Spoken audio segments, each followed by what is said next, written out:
नमस्कार मित्रों, दिवाली से दूसरे दिन गोवर्धन जी की पूजा की जाती है, जिसे गोवर्धन पूजा अन्नकूट पूजा व्रत कहा जाता है। इस दिन गोवर्धन अन्नकूट पूजा व्रत की कथा भी सुननी चाहिए। इस वीडियो में हम आपको गोवर्धन जी की कथा सुनाने वाले हैं। यह पर्व प्रकृति के साथ मनुष्य का सीधा संबंध दिखाता है और इसके पीछे बहुत ही सुंदर लोक कथा है। कथा इस प्रकार है।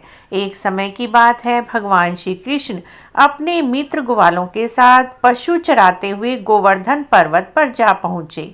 वहां उन्होंने देखा बहुत से व्यक्ति एक उत्सव मना रहे हैं। श्री कृष्ण ने इसका कारण जानना चाहा, तो वहां उपस्थित गोपों ने कहा, आज यहाँ पर मेघ के राजा इंद्र की पूजा होगी और इंद्र प्रसन्न होकर वर्षा करेंगे, जिसके कारण खेतों में अन्न उत्पन्न होगा और ब्रजवासियों का भरण पोषण होगा। यह सुनकर भगवान श्री कृष्ण सब गोपालों से बोले कि इंद्र से भी अधिक शक्तिशाली ये गोवर्धन पर्वत जी हैं, जिनके कारण यहाँ वर्षा होती है। आप सबको इंद्र की नहीं बल्कि बलशाली गोवर्धन जी की पूजा करनी चाहिए।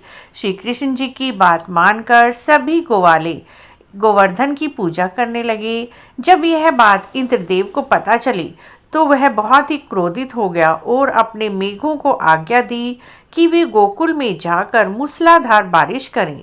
भय की बारिश से भयभीत होकर सभी गोपाल भगवान कृष्ण के पास पहुँचे। यह जानकर भगवान श्री कृष्ण जी ने सबको गोवर्धन पर्वत की शरण में चलने के लिए कहा और सब गोपालों और पशुओं के साथ गोवर्धन जी की तराई में आ गए। उसके बाद भगवान श्री कृष्ण जी ने गोवर्धन पर्वत को अपनी कनिष्ठिका उंगली पर ऐसे उठा लिया जैसे छाते को उठा लेते हैं। इंद्रदेव के मेघ 7 दिन तक लगातार बरसते रहे, किंतु भगवान श्री कृष्ण जी के सुदर्शन चक्र के प्रभाव से ब्रजवासियों पर जल की एक बूंद भी नहीं पड़ी। यह अद्भुत चमत्कार देखकर इंद्रदेव असंजस में पड़ गया और तब ब्रह्मा ने उन्हें बताया कि भगवान श्री कृष्ण साक्षात भगवान विष्णु जी के अवतार हैं। सत्य जानकर इंद्रदेव ने भगवान श्री कृष्ण जी से क्षमा मांगी। देव के अहंकार को चूर चूर कर दिया, इसीलिए इंद्रदेव को क्षमा मांगनी पड़ी और 7वें दिन उन्होंने गोवर्धन पर्वत को भूमि पर नीचे रख दिया और ब्रजवासियों से कहा, अब वे हर वर्ष दिवाली से अगले दिन गोवर्धन की पूजा करेंगे, अन्नकूट का पर्व मनाएं। तभी से यह पर्व प्रचलित है और आज भी जगह पर हर घर में अन्नकूट बनाया जाता है। अन्नकूट के प्रसाद में कड़ी चावल विभिन्न प्रकार की सब्जियों का भोग भगवान श्री कृष्ण जी को लगाया जाता है और बाद में प्रसाद के रूप में यह सब सब्जियां खाई जाती हैं, प्रसाद ग्रहण किया जाता है।